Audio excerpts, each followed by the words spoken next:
इसका इतना नहीं पता था जितना अभी आज आपने बताया, तो आपकी लाइफ का हमको पता लगा कि कैसे गरीबी से निकल करके अब आप साधन संपन्न हैं।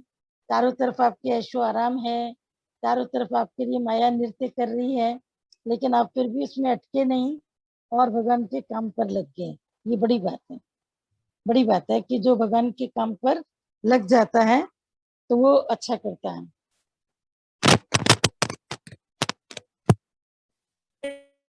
अरे साफारी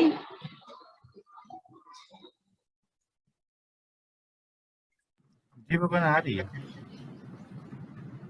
लिख के भेज दीजिए। सूरज क्या कह रहे हैं?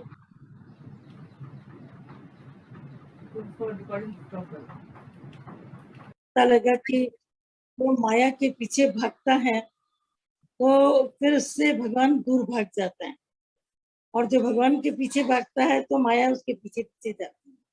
और ये तो हम लोगों ने अपने लाइफ में भी अनुभव किया कि नौकरी जरूरी है, पैसा बहुत जरूरी है। घर के लोग भी कहेंगे, दुनिया के लोग भी सब तुमको कहेंगे कि बिना पैसे के कोई काम थोड़ी होता है।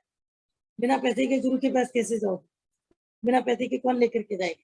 तो जितने पैसे की जरूरत है उतने का इंतजाम तो गुरु कर ही देता है, कर ही देता है। और बाकी तो पैसा यूं ही बैंक में पड़ा रह जाता है, खाली रह जाता है। तो कुल मिलाकर के डिसीजन ये निकला कि पैसे की जरूरत नहीं है, अंदर में प्रेम की जरूरत है। शुरू शुरू में जब हम दादाजी के पास में जाते थे, कई दिन के लिए जाते थे, तब 15-20 दिन विंटर वेकेशन पूरी होती थी। 10 दिन वो होती थी प्लस 5 दिन और डेली, यानी 10-15 दिन का टाइम हो जाता था। तो कोई ना कोई टॉपिक लेके जाते थे कि इस बार इस टॉपिक के ऊपर डिस्कशन करेंगे, डिसीजन लेंगे। तो एक बार टॉपिक हम लेकर के गए थे, दादाजी सत्संग में कौन आता है? पैसा आता है, प्रेम आता है, कौन आता है? क्योंकि बिना पैसे के तो प्रेम अपने घर में पड़ा रहेगा, घर में पड़ा रहेगा। और प्रेम है और पैसा नहीं है तो व्यक्ति अपने घर पर ही बैठ पाएगा, उसके अंदर में याद बनी रहेगी। तो दादाजी ने लास्ट में 8-10 दिन लगातार डिस्कशन चलता रहा। प्रेम आता है, पैर आते हैं, पैसा आता है, कौन लाता है गुरु के पास में? तो दादाजी ने लास्ट में डिस्कशन करते करते आपस में सभी लोग बैठते थे, उस समय माता भगवान भी होते थे, सब लोग होते थे, डिस्कशन चलता था। तो डिस्कशन का मतलब है कि बकायदा एक एक चीज को क्लियर होते कि बिना पैसे के कैसे आए, टिकट तो खर्च करनी पड़ेगी, मतलब इतना तो परमात्मा आपको जान देता है, दे देता है पैसा, इतना पैसा आपको वो दे देता है कि आप टिकट खर्च करके खर्च कर पाते हो। आगे का जैसा भी गीता भगवान ने कहा कि गुरु भी इतना उस व्यक्ति के लिए जानता है कि इसको कम है तो उससे कम से कम में करवाता है। थोड़ा उससे इसलिए लेता था कि उसको ये ना लगे कि हम किसी के ऊपर आ रहे हैं, हम किसी के ऊपर बोझ न बने। क्योंकि जिस व्यक्ति के पास तो पैसा कम होता है उस व्यक्ति के अंदर पैसा खर्च करने की तीव्र इच्छा होती है, यानी मेरे पास हो वो दिलदार होता है। और जिसके पास में पैसा ज्यादा होता है उसका हाथ सिमटा हुआ होता है, उसका मुंह जलेला हाथ जलेला, यानी मुंह से भी किसी को नहीं इनवाइट करेगा और हाथ जलेला, कभी भी किसी के लिए वो दान पुण्य के काम के लिए, किसी की मदद के लिए वो पैसे के काम में आगे नहीं, जिसके पास पैसा ज्यादा है। तो अंत में यही रिजल्ट निकला उस सेशन में, 15 दिन के सेशन में, 12-15 दिन के सेशन में, कि मनुष्य को सत्संग में लेके आती है उसकी श्रद्धा। न तो पैर वाले लोग सत्संग में आते हैं, न पैसे वाले आते हैं, न कार वाले आते हैं, लेकिन जो उसका प्रेम और श्रद्धा और विश्वास है वो उसको सत्संग में लेकर के आता है। जैसे अभी आपने सुना कि उसने 20 रुपया केवल गुरु के लिए एक दिन खर्च किया तो नौकरी उसके पास में अपने आप है। यानी गुरु के कार्य के लिए, अपने उद्धार के लिए, यहाँ पर तो गुरु के लिए भी नहीं, कौन सा गुरु के लिए खर्चा करते है? क्या जो करोगे, है क्या तुम्हारे पास में? है ही कुछ नहीं। तो जब है ही कुछ नहीं तो खर्च भी क्या करोगे? खर्च कर ही नहीं पाओगे, तुम्हारे पास भी कुछ है नहीं। तो क्योंकि तुम्हारा भी कुछ नहीं है, तुम्हारे पास दिल भी नहीं है, लेकिन जो तुम्हें खर्च करना है वो तुम अपने लिए करते हो, अपने लिए आते हो, अपने लिए जाते हो। जरूरी नहीं कि हर बार तुम नए कपड़े बनवा कर ही जाओ, तुम्हें चला ना कि कपड़े भी चाहिए, ये भी चाहिए, ये भी चाहिए, और पहला सेंटेंस चाहिए कि मैंने रिचा हूँ।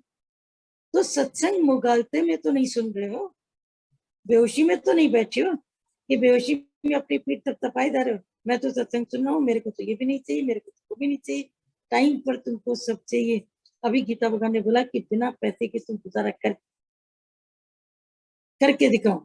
रोटी कपड़ा मकान इसकी जिम्मेदारी भगवान ने दी। अगर पति नहीं कमाता है तो भाई की उससे मिलता है, अगर भाई नहीं होता है तो बहन के उससे मिलता है, बहन नहीं होती है तो किसी और के उससे। यानी परमात्मा रोटी कपड़ा मकान ये तीन चीजें तुमको मुकर्रर करके देता है। हाँ, कम या अच्छा या ज्यादा अच्छा। कम का मतलब है दाल रोटी देगा, अच्छे का मतलब है कि देसी घी भी साथ में दे देगा, बहुत अच्छे का मतलब है कि दाल रोटी के साथ में सालन सालन पनीर पकोड़ा कबाब जवाब जो तुम चाहते हो सब तुम्हें मिलेगा। तो परमात्मा ने जैसे रोटी दिए, पहले तो ये देखना चाहिए कि जिस व्यक्ति को सत्संग चाहिए उस व्यक्ति को माया कमाने से इनकारी। इनकारी का मतलब है ओनली पॉकेट मनी, वो जरूरी है, पॉकेट मनी जरूरी है। नहीं तो दूसरों को देखता है पैसा कमाता हुआ, अरे इसकी तो 1.5 लाख की नौकरी है, ये तो 2 लाख रुपए कमाता है, हम तो केवल इतना ही कर। अपने में एक हीन भावना आती है, उसको ये नहीं लगता है कि औरों को देखो जिन्होंने पैसा नहीं कमाया वो सत्य के रास्ते पर कितना आगे चले गए, उन्होंने प्रेम कमाया, उन्होंने नाम कमाया, उन्होंने किसी के दिल की जगह को कमाया। तो जो चीजें कमाने की उस पर तो तुम्हारा ध्यान ही नहीं, पूरे दिन भर पैसा पैसा पैसा पैसा पैसा पैसा, हाय पैसा हाय पैसा हाय पैसा हाय पैसा। आपको कि बिना पैसे के काम नहीं चलता। हम कहते हैं 2 साल से तुम्हारे में से कितने लोग के पास पैसा नहीं, जिसने जिसने खाना नहीं खाया, हम ऐसे कह नहीं रहे, वाकई कह रहे वास्तविकता में। जिसको जिसको घर में खाना नहीं मिला हो ठीक से खाने के लिए, या कपड़े ढंग के नहीं है पहनने के, फटे पुराने कपड़े हैं, वो मेहरबानी करके हमारे पास लंगर लग जाएगा यहाँ पर, इतना ही तो होगा, इतना ही तो होगा। परमात्मा तुमको दे रहा है, हमको मालूम है। 1 हफ्ते का टाइम हम तुम्हें दे रहे हैं, गुरु पूर्णिमा के भी आगे का 31 जुलाई तक का, जिसको घर में वाकई बहुत कम पैसा है, खाने को भी नहीं है, बिल्कुल वो कुछ खा ही नहीं सकता, उसके पास में दूध के लिए भी पैसा नहीं है, चाय के लिए भी पैसा नहीं है, रोटी के लिए भी पैसा नहीं है, जिसके पास पहनने के लिए इतना भी कपड़ा नहीं है कि वो ढंग के कपड़े पहन सके, वो घर के अंदर, घर के अंदर राम भरोसे हिंदू होटल नाम है उसका, आ जाओ उसके अंदर में। जब उसके अंदर आ जाओगे तुम्हारी अपनी सब आवश्यकताएं सब सिमट जाएंगी, लेकिन तुम देखोगे कि आवश्यकताएं परमात्मा पूरी कर रहा है। जिन चीजों की जरूरत है उसका नाम है लस्ट, पैशन, वासना, विलासता, लग्जरीज। लग्जरीज मकान चाहिए बड़ा, बहुत बड़ा चाहिए, जितना मकान है उस पर तुम ढंग से रह सकते हो। कोई छोटे से मकान में भी बहुत अच्छे से रहता है, हर चीज रखता है, ढक के रखता है, ठीक से रखता है। कोई बड़ा मकान होता है उसमें भी देखो तो कभी भी तुम देखो ध्यान से वो बैठे कैसे हैं, कहीं पीछे कपड़े लटक रहे हैं, कहीं थैला लटक रहा है, कहीं अटैचियां कबाट के ऊपर पड़ी है, कहीं कुछ पड़ी। अरे जिस घर में बैठे हो, छोटे घर में भी बैठे हो, तो कम से कम ऐसा कोना तो होगा जहाँ तुम्हें केवल दीवार मिले, जहाँ तुम्हारे झाड़ जंगल कुछ ना, जहाँ तुम बैठ करके सत्संग इत्मीनान से सुनो, कोई तुम्हें डिस्टर्ब करने वाला नहीं। ये तो अपने अपने लिविंग स्टाइल के ऊपर निर्भर करता है, पैसे के ऊपर निर्भर नहीं करता। हमने बहुत सारे लोग ऐसे देखे जिन्होंने न जाने कितना पैसा खर्च करके मकान बनाया, लेकिन उस मकान को मेंटेन करने का उनको अक्ल टक्के का, एक नए पैसे का भी नहीं। और कई ऐसे हैं जिन्होंने मकान में ज्यादा खर्चा नहीं किया है, वो किराए के मकान में रहते हैं, मोज़ेक भी नहीं लगी है, उनके यहाँ सीमेंटेड फर्श है, लेकिन इतने अच्छे से चटाई बिछा कर ये करके सोफा लगा के इतनी सफाई से इतने साफ सुथरे से रहते हैं, ये लगता ही नहीं कि वो किसी छोटे घर में रहते हैं, लगता है जैसे किसी हिरदी वेदी परिवार के मानते हैं। तो कहीं पर भी जो अपने को कमजोर समझता है कि पैसा नहीं है, पैसा चाहिए, तो जिस व्यक्ति को पैसा चाहिए वो पहले जाओ दुनिया में पैसा कमाओ, पैसा कमाओ, और इतना कमाओ इतना कमाओ इतना कमाओ कि पैसे में बिल्कुल डूब जाओ। और नोटों की गड्डी नीचे बिछा दी जाएगी, जब तुम्हारा वक्त आएगा नोटों की गड्डी बिछा दी जाएगी, नोटों की गड्डी पर ही बिछाए तो लकड़ियों की जरूरत ही नहीं पड़ेगी, नोटों की गड्डी तुम्हारी काफी, उसी के नीचे ही तुमको बिठा करके उसके ऊपर तुमको लिटा दिया जाएगा कि चलो अभी राम नाम सत्य करो, ये पैसा देखो तुम्हारे साथ में जल के खत्म, जल करके खत्म। इतनी आसक्ति मन की पैसे में रहती, हाय पैसा हाय पैसा। जिस दिन एक तुम विश्वास करो कि जो भगवान को जरूरत होगी वो मेरे को देगा, नहीं जरूरत होगी तो नहीं देगा, नहीं देगा। अगर जरूरत होगी मेरे लिए लगेगा कि मुझे चाहिए, देगा। जैसे अभी बताया ना इन्होंने, दया जी ने, कि जिस चीज की जरूरत होती है अपने आप ही तुमको मिलता है। हमें भी अपने जीवन के बहुत ऐसे अनुभव है, जिस चीज की जरूरत होती थी, कभी भाई, कभी भाभी, कभी कोई जना, कभी कोई मित्र, कभी कोई सहेली, कभी बर्थडे के बहाने से, कभी आउटडोर गए थे, कभी फॉरेन गए थे, किसी न किसी बहाने से वो वस्तु आ जाती थी। वस्तु तो छोड़ो, जैसे कलर के लिए लगता था ना कि ये कलर, वो कलर आ जाता, और वो कलर की धूम मच जाती थी। एक नहीं, दो नहीं, तीन, चार, पांच, वो कलर पीछे पीछे आता चला जाता था। अरे भगवान, कोई संकल्प करना भी मुसीबत है क्या? कोई संकल्प ही नहीं। इतनी तुम्हारे अंदर में संकल्प की शिपा आ जाती है कि तुम संकल्प करो, तुम्हारी दैनिक जीवन की चीजें तुम्हारे पास में होंगी। आप बोलोगे आसमान से टपकेंगी? नहीं, आसमान से नहीं टपकेंगी। परमात्मा तुमसे मेहनत कराएगा, लेकिन उस मेहनत के पहले तुमसे पुरुषार्थ कराएगा भगवान के रास्ते के लिए, कि तुम उधर चलो, माया तुम्हारे पीछे है। तो विश्वासी का बेड़ा जग से तरना है। पर जो दिन भर अविश्वास का थैला लेके घूमता रहता है, भगवान ने पैसा नहीं दिया है, कैसे काम चलेगा, अभी बिजली का इतने हजार बिल आया, क्यों एसी की जरूरत पड़ती है, तुम लोग तो एसी भी जरूरत है, क्यों क्यों जरूरत पड़ती है? स्वामी राम तीर्थ तो जंगलों में जाके रहा। जो तप करने का विद्यार्थी है वो बिना एसी के भी रह सकता है। स्कूल में कौन से एसी होते थे? याद करो, हम लोग जिन स्कूलों से हम लोग पढ़ करके आए हैं, लकड़ी की बेंच होती थी, वो भी 12 इंची की, मुश्किल से 12 इंची की बेंच होती थी। और एक बेंच होती थी मुश्किल से 4 फीट की, 5 फीट की। उसके ऊपर 5-5 लड़कियां एक साथ बैठे होते थे। कोई लिखते समय दाना हाथ चला रहा, कोई बायां हाथ। ये तो बड़े होकर के टेबल और डेस्क चेयर अपने आप से मिली, जिसके ऊपर बैठ करके जब हम लोग पहुंच गए ऊंची उसमें पहुंचे, तब हम लोग को जाकर के टेबल चेयर मिली। अदरवाइज तो टेबल चेयर नहीं मिलती थी। उसमें एक ही कॉपी उधर जा रही है, एक का पेन उधर जा रहा है, किसी का कुछ गिर रहा है, किसी का कुछ गिरा, उसके ऊपर पूरे घंटे, इतने घंटे बैठ करके हम लोगों ने अपनी पढ़ाई करी। तब हमको इसी की जरूरत नहीं महसूस हुई। क्लास के अंदर इतनी खिड़कियां होती थी, उन खिड़कियों से लू आती रहती थी, ठंडी हवा आती रहती थी, पाला गिरता रहता था, ओले गिरते रहते थे, तब भी जीवन के भीतर में एंजॉय करते थे। क्यों? क्योंकि बचपन के अंदर में इन सब चीजों की जरूरत नहीं। बड़े होते गए ख्वाहिशें बढ़ती, और ख्वाहिशें और ख्वाहिशें। तो ये तुम्हारी जिसकी जिसकी ख्वाहिशें, वो सत्संग में आगे कैसे बढ़ोगे? और पहला सेंटेंस आप ये बोलते हो कि सत्संग में आगे कैसे बढ़। अरे सत्संग में आगे बढ़ने के लिए तुमको पीछे ये सब चीजें छोड़नी पड़ेंगी। नहीं चाहिए हमको, भगवान को चाहिए अपने आप हमारे पीछे पीछे भागे। और वो भागा है, हमने उसको भागते हुए देखा है। भगवान को भक्तों के पीछे भागते हुए देखा है। ये केवल कहानियों में नहीं पढ़ा है कि महाभारत में ऐसा लिखा पड़ा है, भागवत में ये कहानी आती है। हमने दादा के सत्संग में इन स्त्रियों को देखा है, इन लोगों को देखा है कि जिनके पास में पैसे की कमी है, जिनके पास में पैसे की तंगी है, उनको भी हमने सत्संग के भीतर आते हुए बिल्कुल अपने को समर्पित करते हुए देखा। हमने देखा उनका खर्चा दूसरे लोग करने को तैयार होते थे। आप चलो, हम आप सिर्फ चलो, हम करने के लिए। ऐसे लोग भी सत्संग में आते हैं। ये लोग नहीं जाते थे पचमढ़ी, बोलते थे जो जाना चाहे ना उसकी टिकट हमारी तरफ से। अब अगला व्यक्ति फ्री हो जाता था, जो कह दिया जाता था भाई चलो तुम्हारा बंदोबस्त हो गया। केवल तुम्हारी भावना तो नहीं थी। लेकिन कई बार व्यक्ति इतना इंफीरियरिटी कॉम्प्लेक्स, नहीं नहीं हमको अच्छा नहीं लगेगा, लोग क्या कहेंगे, ऐसे कहेंगे, फिर घर वाले भी कहेंगे, कहाँ से पता आता है। अब जब तुम्हें सारी दुनिया दिख रही है, घर वाले भी दिख रहे हैं, लोग भी दिख रहे हैं, तो तुम भगवान की तरफ जाने के इच्छुक कहाँ हुई? जिसके अंदर एक इच्छा होती है कि हमको जाना है, वो कभी किसी का उपकार मानेगा भी, इस व्यक्ति ने मेरे ऊपर ये किया, प्रेम रखा कि इसने मेरे को मदद करी। बाकी ये भी नहीं कि उस व्यक्ति को बार बार चितलाया जाए कि इसने करी, इसने भी भेजा, इसकी वजह से तुम आते हो, उसकी वजह से तुम आते हो, ये करते हो, फिर भी तुम ये नहीं करते हो। लेकिन कम से कम परमात्मा अगर तुम्हें वक्त दे तो उसका फायदा उठा करके पूरा ज्ञान तो तुम लेकर के आओ। हर तरह के लोग सत्संग में मिलते हैं, करने वाले मिलते हैं, कराने वाले मिलते हैं। कई ऐसे होते हैं दूसरों से करवा लेते हैं जबकि उनके पास सब कुछ होता है। ऐसे भी मिलते हैं, ऐसे भी लोग होते हैं। लेकिन परमात्मा पीछे से उनकी कन्नी काट देता, पीछे से उनका कम कर देता है। मत खर्च करो, मैं तुम्हें और किसी बड़ी खाई में ढकेल दे रहा हूँ जहाँ तुमको ज्यादा खर्चा करना। तो इसीलिए खर्च करने की आदत से परमात्मा पीछे पर्स को बढ़ता रहता है। तो इस चीज को हमेशा याद रखना। और वैसे भी एक बार सत्संगाल में कहा गया था कि आपके घर में जितनी पर्स है, आज प्रैक्टिकली करके आज भी देख सकते हो, 8 पर्स है, 10 है, क्योंकि आपके पास में कॉइन पर्स अलग होती है, इवनिंग अलग होती है, पार्टी वेयर अलग होती है, सत्संग की अलग होती है। और तो छोड़ दो, कोरोना के पर्स भी तुमने अलग कर, ये कोरोना पर्स अलग थलग कर दी। लेकिन ये बताओ कि इतने सब परिचित होने के बाद भी खोल करके देखना, हर पर्स में कुछ ना कुछ जरूर,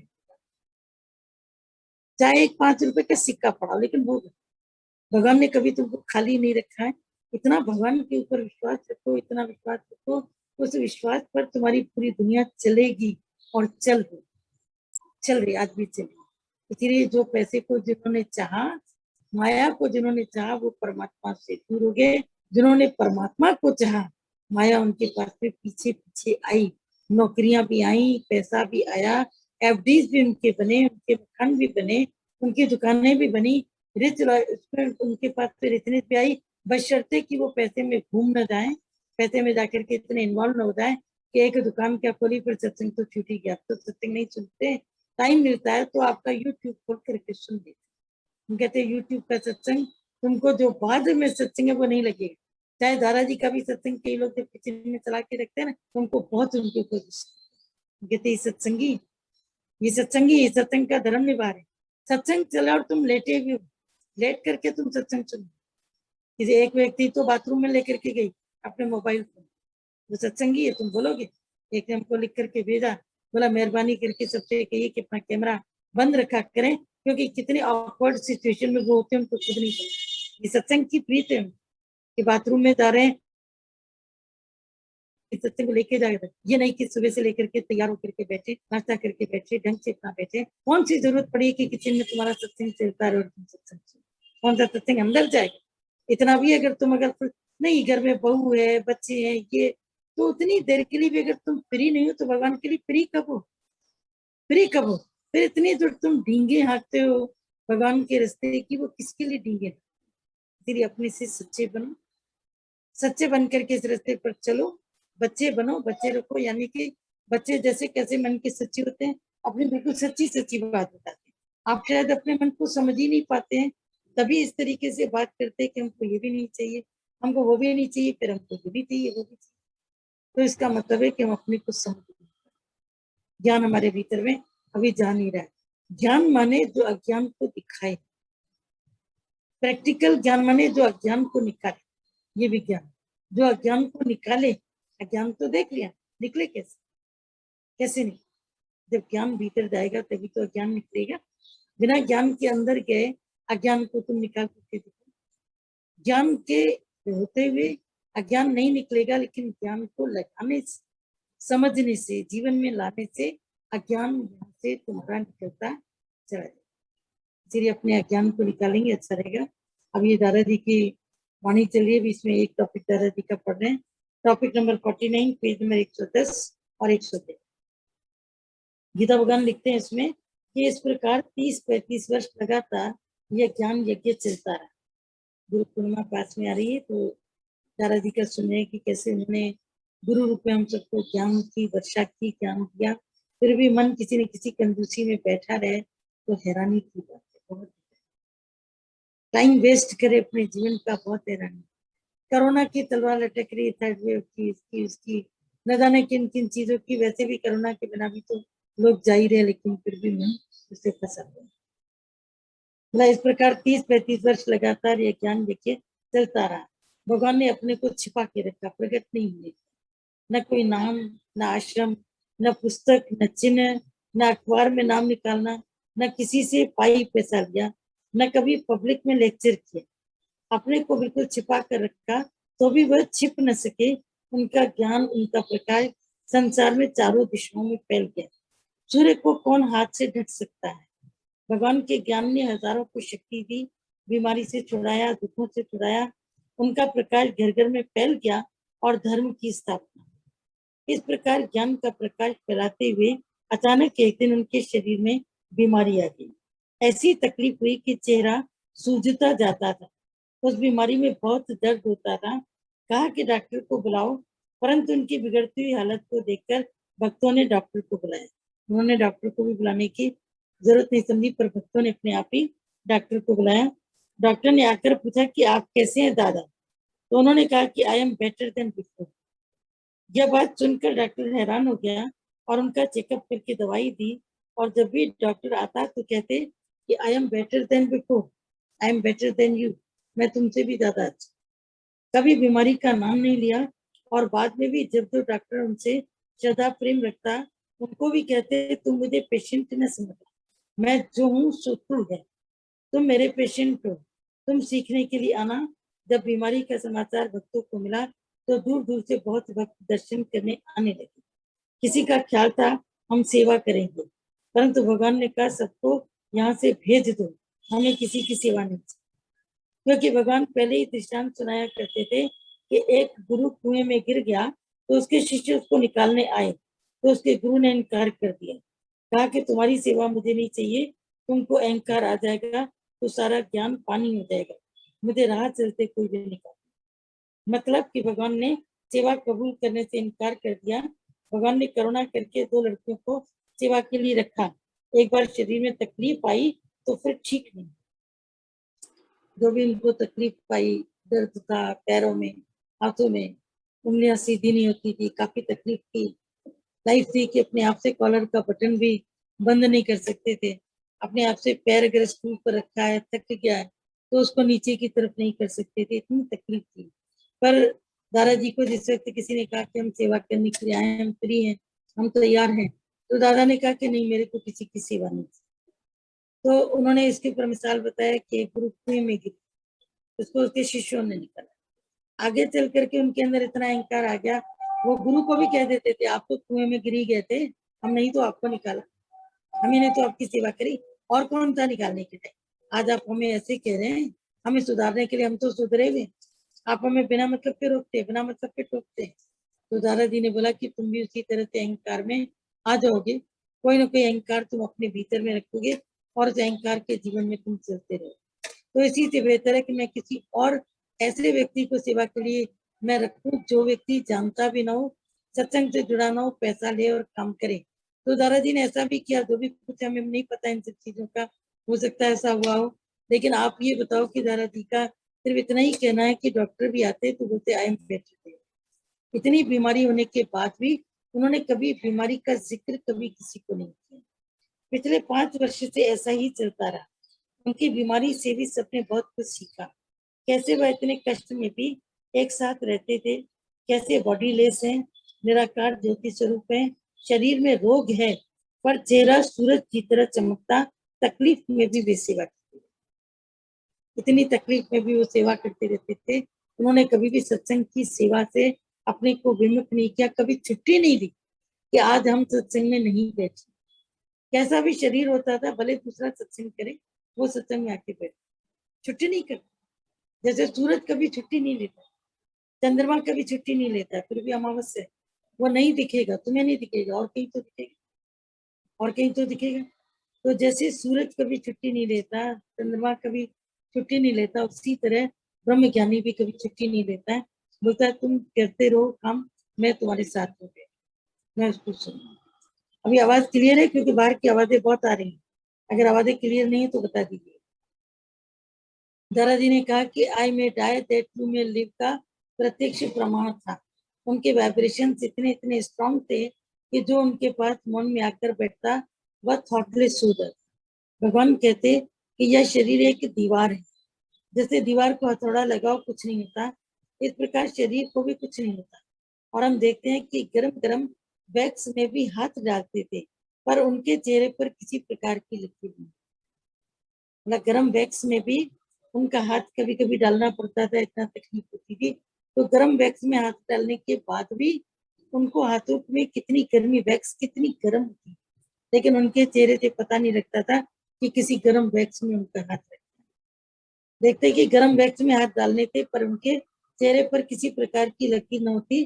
भगवान बिल्कुल शांत होते और एक बार गरम गरम चाय उनके ऊपर गिर गई, परंतु उनके मुख से कोई भी आवाज नहीं। वह चुपचाप उठ गए और कपड़े बदल लिए। किसी भक्त ने दवाई लगाई। भगवान ने शरीर को बिल्कुल भक्तों के हवाले छोड़ दिया था। वह पानी पिलाते तो वह पीते, वह खाना खिलाते तो वे खाते। जैसा भगवान को भक्त चलाते थे वैसे ही चलते थे, पर अंदर में सुजाग भक्त। जब किसी उत्तम जिज्ञासु के लिए वाणी चलाते तो उनको कोई रोक नहीं सकता। यानी कि शरीर के काम उन्होंने छोड़ दिए, दूसरे लोग उनके शरीर को चलाते, उठाते, बिठाते, पर अगर कोई उत्तम जिज्ञासु है तो वो वाणी चलाते थे और कोई बीच में आके पानी दे के जाए, यानी इशारा करे कि बहुत देर हो गई है, बाप उठिए, या कभी कोई फल ला के दे, दादाजी बाप उठिए, इसी बहाने से कि दादाजी उठे। तो दादाजी अपनी वाणी पे विराम नहीं देते थे, वो तेरे जो वाणी जिसके लिए चल रही है उसके लिए तुम मेरे को मत। मालूम नहीं इस व्यक्ति का कितना उधार इसके भीतर लिखा पड़ा है जो तुम्हें नहीं पता है। 4-4 घंटे भगवान बात करते, भगवान को करुणा थी कि यह ज्ञान आज ही पूरी बात समझ ले, शरीर से बेपरवाह भी थे, सर्व समर्थ भी थे, जैसी उनमें कोई भावना श्रद्धा रखता वैसा ही फल पाते। भगवान ने बीमारी के बाद कभी नमक शरीर को नहीं दिया, क्योंकि शरीर के लिए नमक ठीक न था। एक दिन दादा भगवान खाना खा रहे थे, एक नया भक्त आया था, उसने देखा कि भगवान बड़े स्वाद से खाना खा। जब उसको मालूम चला कि खाने में नमक नहीं है, तो उस भक्त को अपने ऊपर ही शर्म आई। जब उसने दादाजी को देखा, चांदी की प्लेट है, चांदी की कटोरियां है, गरम गरम खाना है, दादाजी बड़े स्वाद से खाना खा रहे, चेहरे पर कोई भाव नहीं। तो बीच में ही दादाजी ने एक जैसे कौर तोड़कर उसको भी दिया, बोले तुम भी, और उसने तो प्रसाद समझ के खाया। लेकिन खाया क्या उसने, तो निगला। इतनी उसको तकलीफ हुई निकलने में। बाद में उसने किसी से पूछा, अरे इसमें न नमक था न इसमें मिर्ची थी, ऐसे कैसे खाना तुम लोगों ने दादाजी को डाल दिया? न नमक है न मिर्ची, केवल हल्दी पड़ी थी, धनिया पड़ी थी, नमक। बोला दादाजी को न तो नमक खाना है न तो मिर्ची खानी। बोला तो बिना नमक मिर्च के खाना कैसे खाते? बोले तो सालों से खा रहे। तब उसको लगा कि मैं तो सोच रहा था चांदी की प्लेट पे खाना खा रहे हैं, बड़े स्वादिष्ट पकवान खाते हैं, इनसे तो इर्द गिर्द में इतने लोग बैठे हैं, कोई कुछ बना रहा है, कोई कुछ बना रहा है, लेकिन मेरे को क्या पता कि जितना भी कुछ बन रहा है उसमें न तो नमक का स्वाद है न तो मिर्च का स्वाद। तो वो व्यक्ति हैरान रह गया कि दादाजी ऐसा भोजन इतने स्वाद से, इतनी टेस्ट से कैसे खा सकते। भगवान को देखकर कितने ही अपनी तकलीफें भूल जाते, उनको भी हिम्मत आ जाती। वे कहते कि भगवान के शरीर को इतना कष्ट है, वह कुछ नहीं कहते, कैसे वे एक रस हैं, तो हम भी शरीर की बात क्यों करें, हम भी क्यों ना एक रस हैं। कभी कोई भक्त सीढ़ियां न चढ़ सकता और नीचे से दर्शन की अभिलाषा रखता, तो भगवान स्वयं इतनी तकलीफ में भी नीचे उतरकर ज्ञान प्रेम से तृप्त करते। कभी कोई भक्त बड़ी श्रद्धा व प्रेम से भगवान को घर आने के लिए आग्रह करता, तो भी भगवान उसकी भावना पूरी करते। दादा भगवान को कुर्सी पर बिठाकर उतारा हुआ चढ़ाया जाता था, और कुर्सी उतारते हुए चढ़ता वक्त झटका भी लगता, परंतु भगवान भक्त के लिए सब सहन करते, अपने को तपा कर सबको करते। गीता भगवान ने कितना बड़े दादा को फील किया। हालांकि ये जो बनी है रचना ब्रह्मनिष्ठ दादा भगवान सिंह, ये कई एक लोगों के अनुभव से बनी। कईयों के पास में जितने भी पुराने प्रेमी थे उनके पास में थोड़ी थोड़ी लिखे हुए पार्ट्स मिले, उन सब पार्ट्स को मिला करके ही ये पूरी बुक बनी। लेकिन पार्ट्स में बनी पर गीता भगवान का इसमें पूरा प्रतिबिंब दिखाई देता है कि वो कैसे अनुभव की लेखनी से हम सबका कल्याण कर रहे हैं। दादाजी की जीवनी को बता करके हम कहते हैं अर्जुन ने भी कृष्ण की जीवनी नहीं, व्यास ने लिखी पर अर्जुन ने नहीं लिखी। शायद अर्जुन लिखता तो कुछ और होता, क्योंकि अर्जुन की भक्ति थी, वो भक्ति में भगवान के बारे में लिखते, हस्तिनापुर के युद्ध के बारे में लिखते, और कई सारी चीजों के बारे में लिखते, तो शायद कुछ और होता। तो गीता भगवान कितने भाव से, कितने अच्छे से ये सारी चीजें बता रहे हैं, अच्छे से बता रहे हैं कि दादाजी को 5 साल इतनी तकलीफ थी, पर उन्होंने तकलीफ का कभी बयान नहीं किया। नमक मिर्च के बिना का भोजन कितनी टेस्ट से खाते थे, 4-4 घंटे भी खुद को तपा कर किसी को ज्ञान देते थे। कभी भी किसी से उन्होंने कोई शिकायत नहीं करी, और उनके शरीर को देखकर न जाने कितने लोगों ने ज्ञान को सीखा, अपनी रहनी को बनाया कि हमको तकलीफ क्यों लगती है, हमको घर के दुख क्यों लगते हैं, हमको गरीबी क्यों लगती है, दादाजी कैसे निमोने होकर चलते, हम क्यों नहीं चल सकते।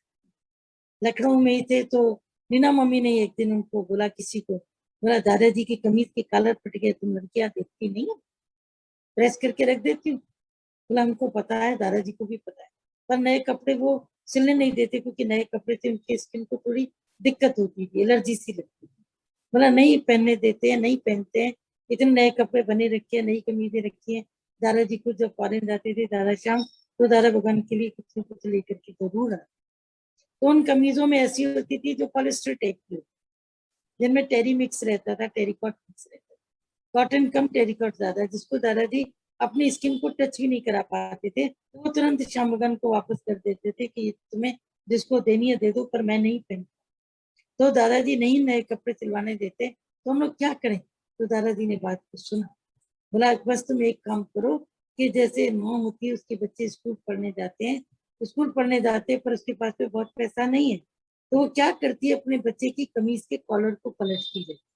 अगर फट जाता है तो कॉलर को पलट देती है, ताकि किसी को फटी कॉलर कम से कम नहीं दिखाई देगी। इसी तरह तुम भी मेरी इस कॉलर को पलट दो ना, फटी नहीं दिखाई देगी। और दूसरा, तुम्हें लगता है कि कमीज पुरानी हो गई है, तो ये जो मेरी चादर है ना खद्दर की, मेरे को ये बहुत कंफर्टेबल लगती है, इसको लेकर के जाओ, मेरे नाप के 2 कुर्ते इसमें से निकल आएंगे, 2 चीजें कोई ना कोई निकल आएंगी, जाकर के तुम बनो।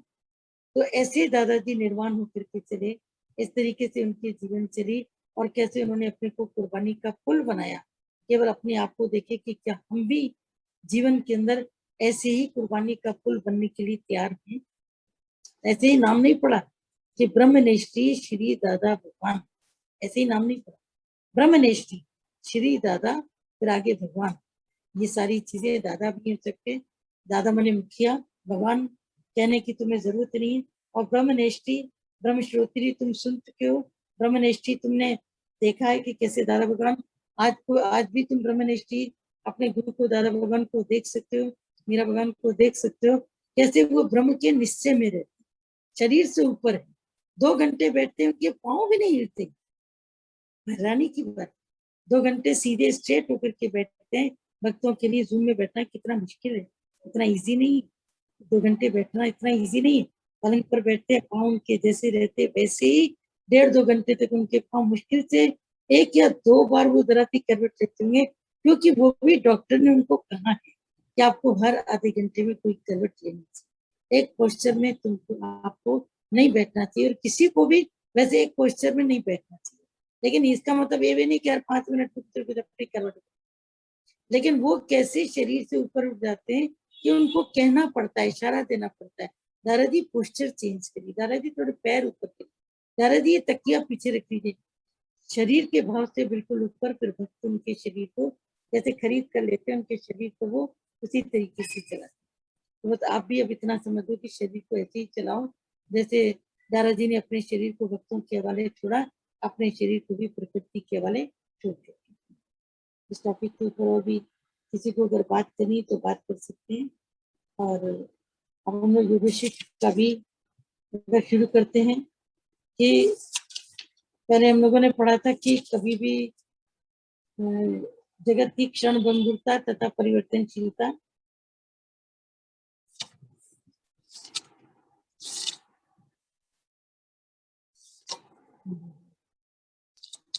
ये पुरुषार्थ और प्रारब्ध तुम का टॉपिक हो चुका, महर्षि वशिष्ठ का जन्म भी हो चुका। थोड़ा टॉपिक याद करा दो, ज्ञान का महत्व। वशिष्ठ जी कहते राघव, तो ज्ञान का महत्व भी हो गया जी। मोक्ष के साधन के द्वारपाल चल रहे थे, द्वारपाल में तुम्हारा विचार तक तो हो ही गया, अब विचार के बाद में है, विचार के आगे की स्थिति में भगवान ने पूरी विचार की स्थिति बताई कि संतों की अवहेलना की दृष्टि से देखते हुए स्वयं इस नरक की अग्नि की सूखी लकड़ी बन जाते हैं।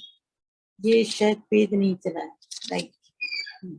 अभी विचार वाला आपका जैसे चला था कि रात्रि के अंधकार में पदार्थों का दीपक, पदार्थ जैसे ज्ञान के दीपक से प्रकाशित होती है, यानी बिना ज्ञान के जीवन कुछ नहीं है। तो जो पहले पहले का आपका चला, उसके बाद में शमन यानी कि शुद्धि, शांति, और फिर उसके बाद चला विचार, विचार माने ज्ञान, बिना ज्ञान के जीवन में कुछ भी नहीं है। अब आज का आपका तीसरा द्वारपाल है संतोष। आप समझते होंगे हम तो बड़े संतुष्ट हैं, जैसे अभी जिसने बोला, ऋतु ने पूरी बात करी, पहले जितनी बात करी हम बहुत संतुष्ट है, आगे जितनी बात करी एक ही शब्द में असंतोष दिखाई दी। तो आपका संतोष कैसा है ये जरूर देखना पड़ेगा।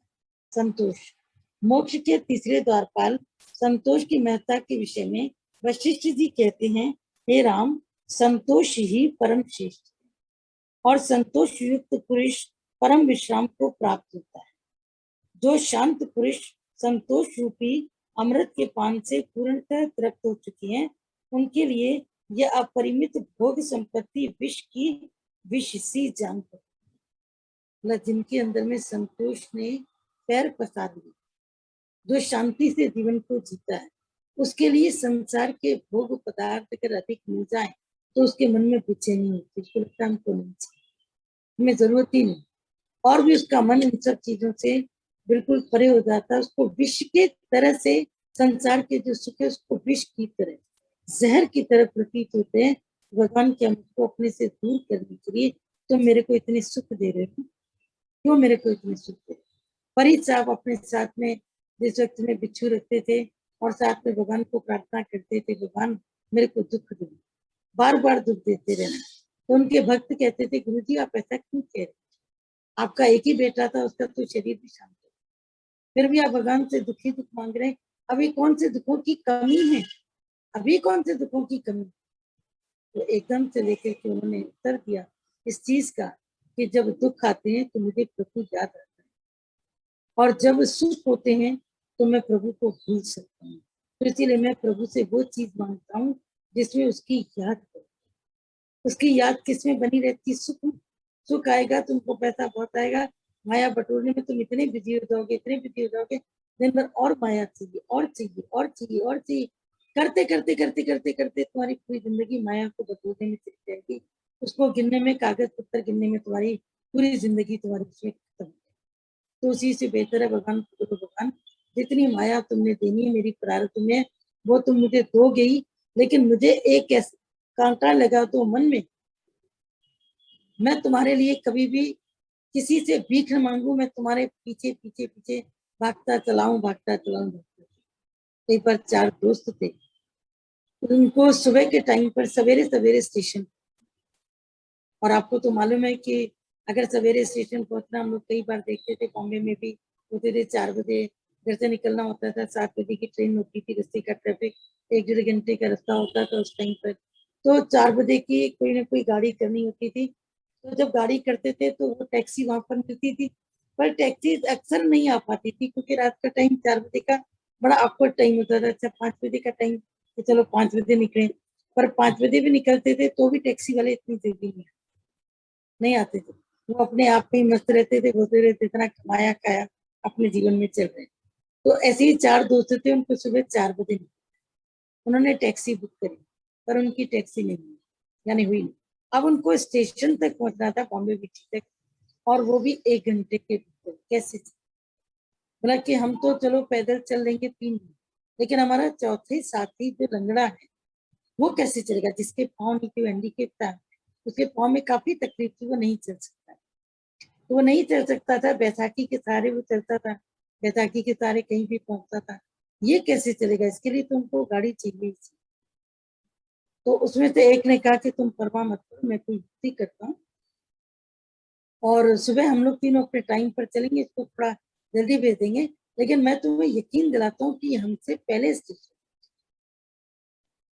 तो ये कैसे, क्या तुमने उसके लिए कोई हवाई जहाज बुक किया? मजाक मजाक तो पूछा, बोला हवाई जहाज ही सुन, कल पता लग जाएगा। और सचमुच में जब वो जाकर के वहां पर पहुंचे तो उन तीनों ने देखा, एक को तो पता ही था जिसने बंदोबस्त किया था, जिसको जानकारी थी कि किस तरीके से ये पहुंचेगा, तो उन्होंने दो को देख करके बड़ी हैरानी हुई कि सचमुच में जो बैसाखी पर बच्चा था, जो उनका दोस्त था, वो पहले स्टेशन पर पहुंचा बॉम्बे, और ये उसके बाद में कुछ सब पैदल चल रहे थे, हाँफ भी रहे थे, वो भी हाँफ रहा था, लेकिन फिर भी वो पहुंच चुका था। तो जिस वक्त सबको शांति से अपनी ट्रेन में बैठ गए, सीट मिल गई, आराम मिल गया, तब उन दोनों ने उससे पूछा, तीसरे वाले से जिसने गारंटी दी थी कि ये सबसे पहले पहुंचे हैं, बोला आखिर तुमने इतने विश्वास से किसी की करके? बोला बस मुझको विश्वास था, तुम इनसे पूछो ये कैसे पहुंचे।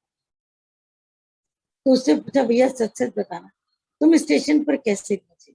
अगर तुम्हें टैक्सी मिली थी तो हम 3 को भी ले सकते थे, अगर तुम्हें प्राइवेट गाड़ी की लिफ्ट मिली थी तो तुम हमारे में से एक आध व्यक्ति को ले सकते थे, तो कम चल सकता है, कोई ना कोई जना तुम्हारे साथ एडजस्ट करता है।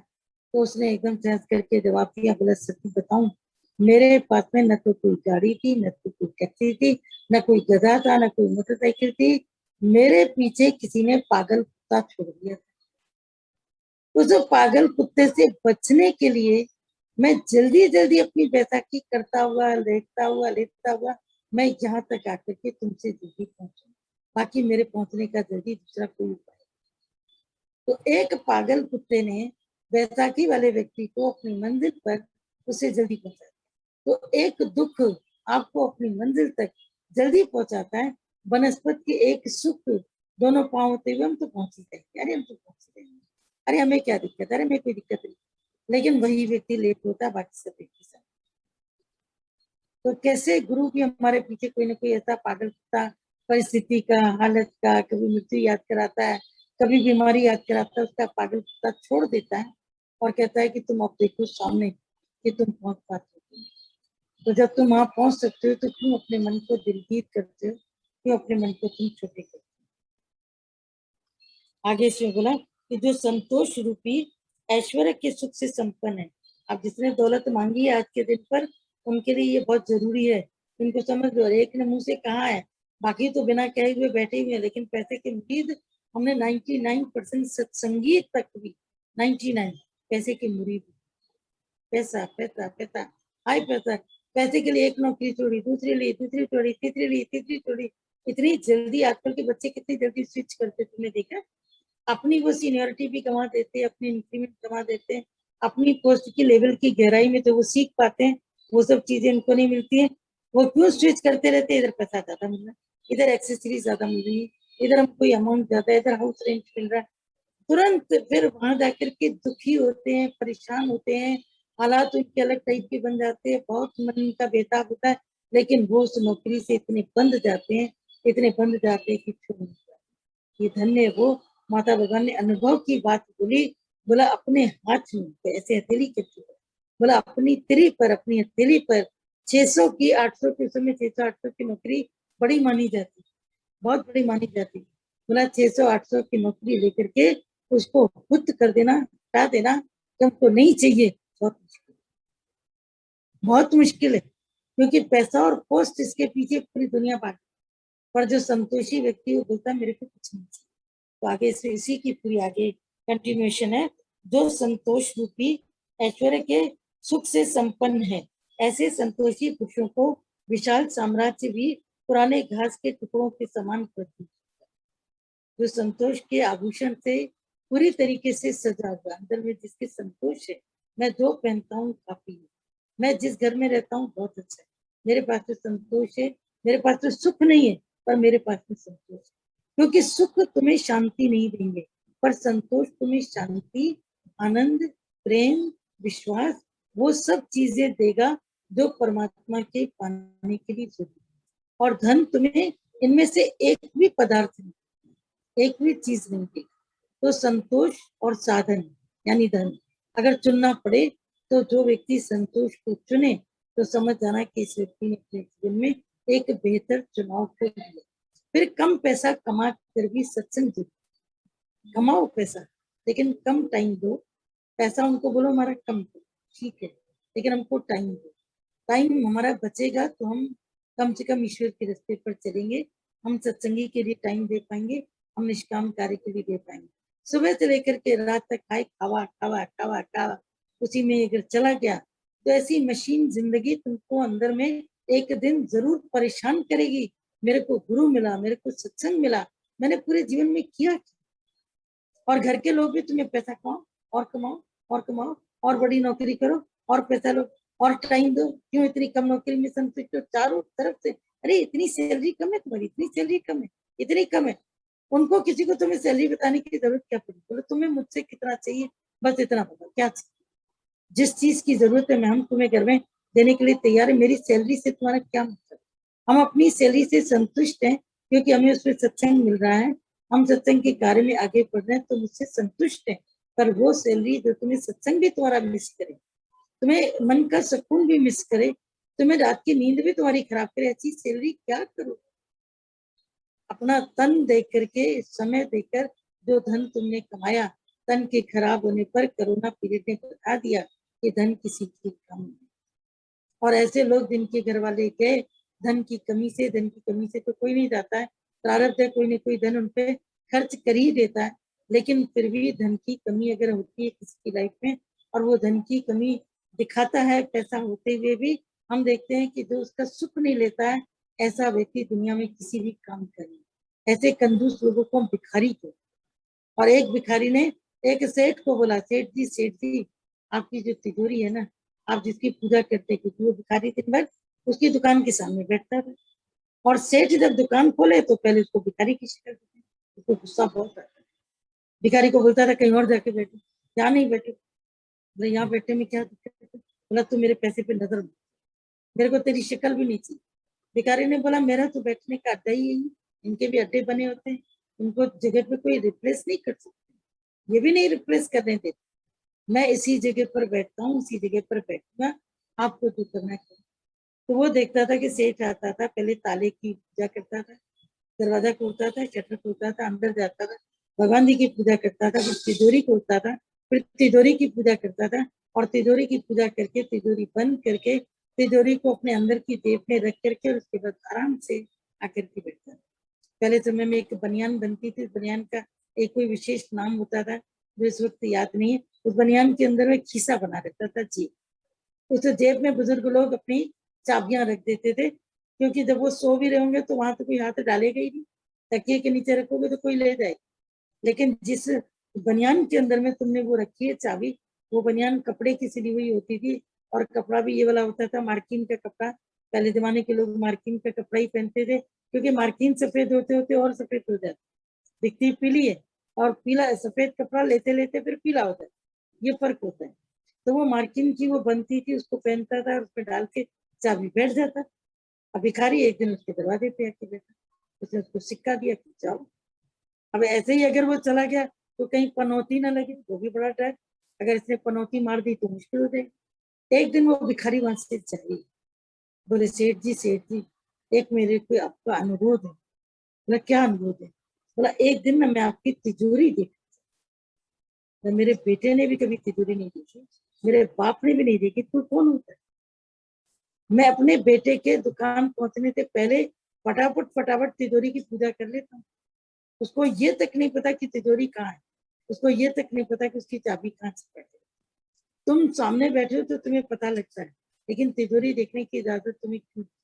बोला सेठ जी नहीं, मेरा ये अनुरोध है, मेरे देखने से आपका और भी इनकम बढ़ेगी, कम नहीं होगी। बोला ये सब चीजों में मेरा कोई विश्वास नहीं, मैं तिजोरी तुम्हें कैसे देखने दूं, अगर तुम मुझसे चोरी करो तो? बोला पक्का विश्वास रखो, मैं चोरी नहीं करूं।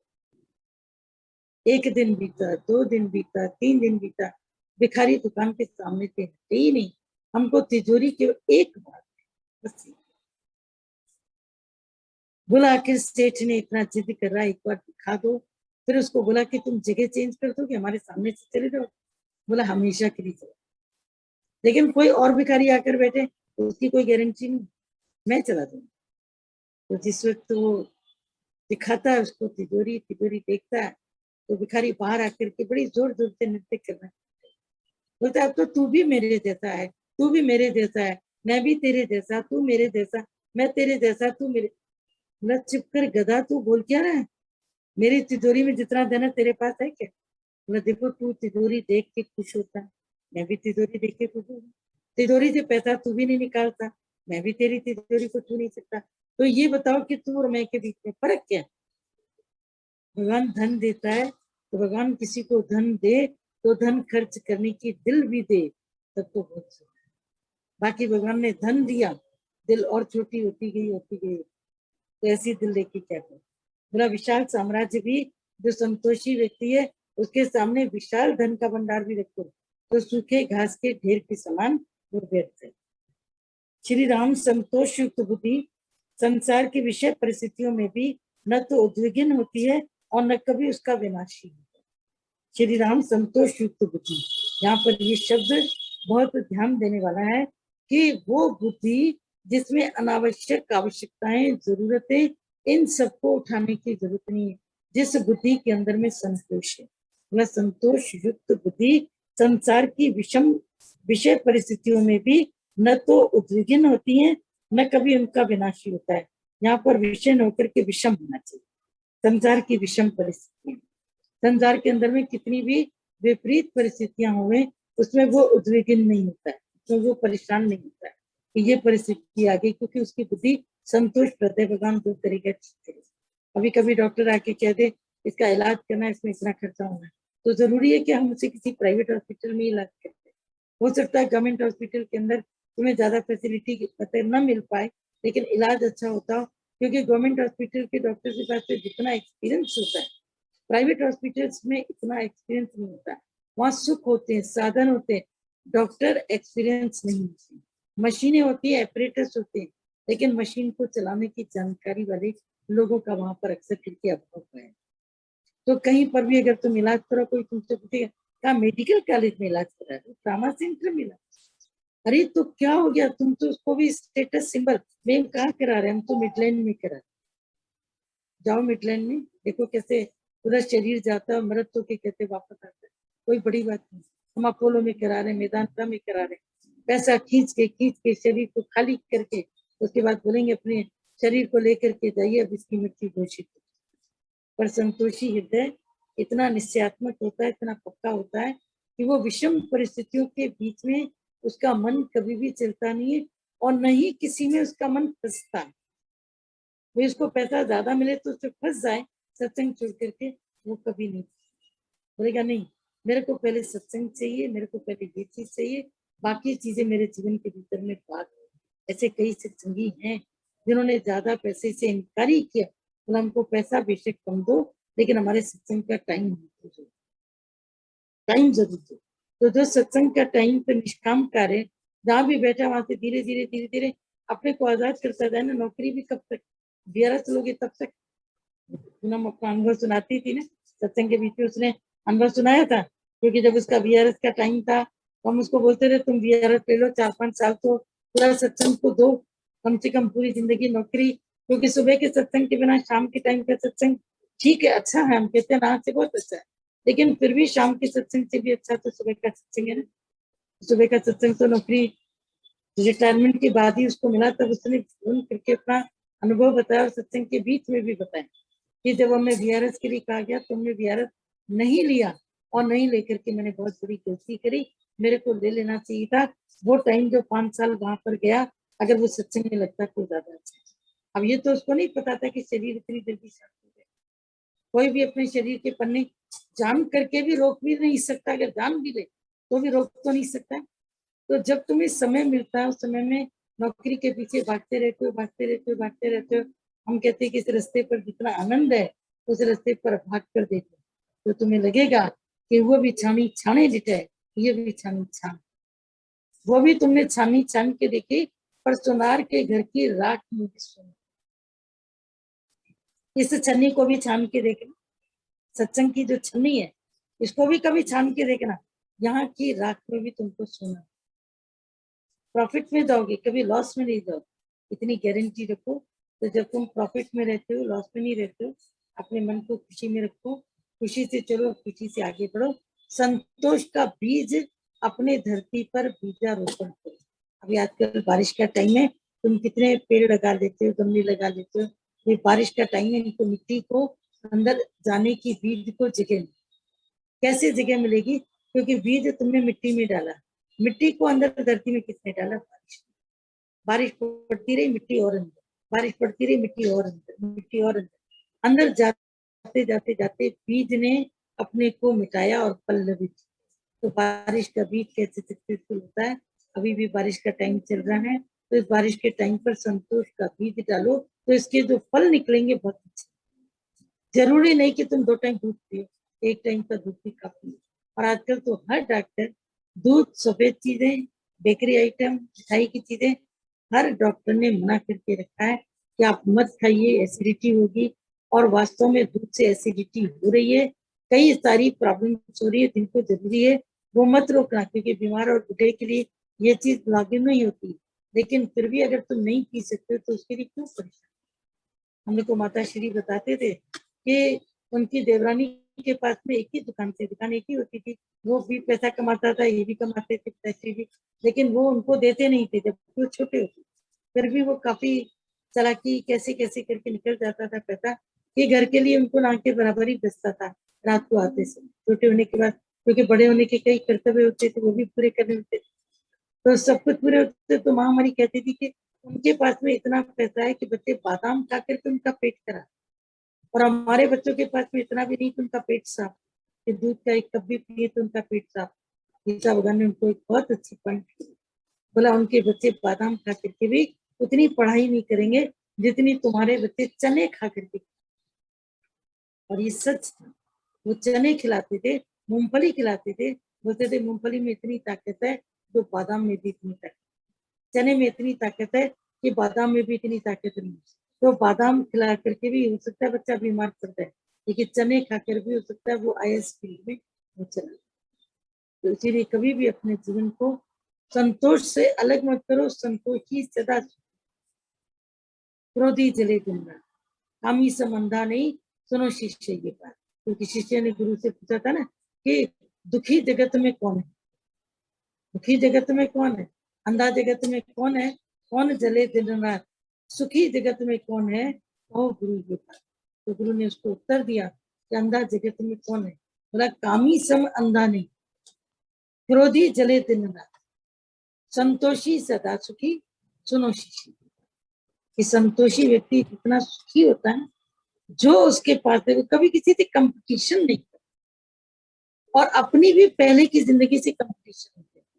मेरी पहले की लाइफ ऐसी थी, पहले ऐसे खाते थे, इतना कमाते थे, लेविश पैसा होता था, मैंने मकान बना लिया, इतना लोन ले लिया, अब तो पैसा बचता ही नहीं, अब तो पैसे में बरकत ही नहीं है, बच्चों की पढ़ाई का कहाँ चलाएंगे। चलो ठीक है, एक एसेट बन गई, बन गई तो बन गई, अब क्यों इतनी परेशान होती, लोन देना है तो देना है, कैसे भी कमा करके देना है। लेकिन मन इतना परेशान रहता है, इतना दुखी रहता है, क्योंकि संतोष, तेरे संतोषी सदा और क्रोधी जले दिन रात, और कामी से अंधा नहीं। कामना तो मनुष्य को अंधा कर देती है, न दिन न रात वो कुछ नहीं देखेगी। बहन का बेटा है कि बहन का एक जैसे टीचर होता है, टीचर होकर के अपने स्टूडेंट से अफेयर कर ले, कितनी बड़ी बात है। कहाँ टीचर कहाँ स्टूडेंट, शादी कर ले। वे टीचर की उम्र कितनी है, 50 साल, बच्चे की उम्र कितनी है, 18 साल। 18 साल का बच्चा बालिग हो गया, 50 साल की टीचर से शादी कर दी। अब पेरेंट्स उसके दिन रात उसके पीछे घूम रहे कि ये भाई हो क्या गया, क्या जीवन के भीतर में चीजें। पर तो संतोषी व्यक्ति है, वो इधर उधर कहीं भागेगा ही नहीं, अपने मन में इतना संतुष्ट रहता है, उसको प्रारब्ध पर पूरा पक्का है। तो आपको भी प्रारब्ध पर यकीन होगा तो आप इधर उधर नहीं भागोगे। प्रारब्ध पर यकीन नहीं होगा अगर, तो मन के अंदर में अविश्वास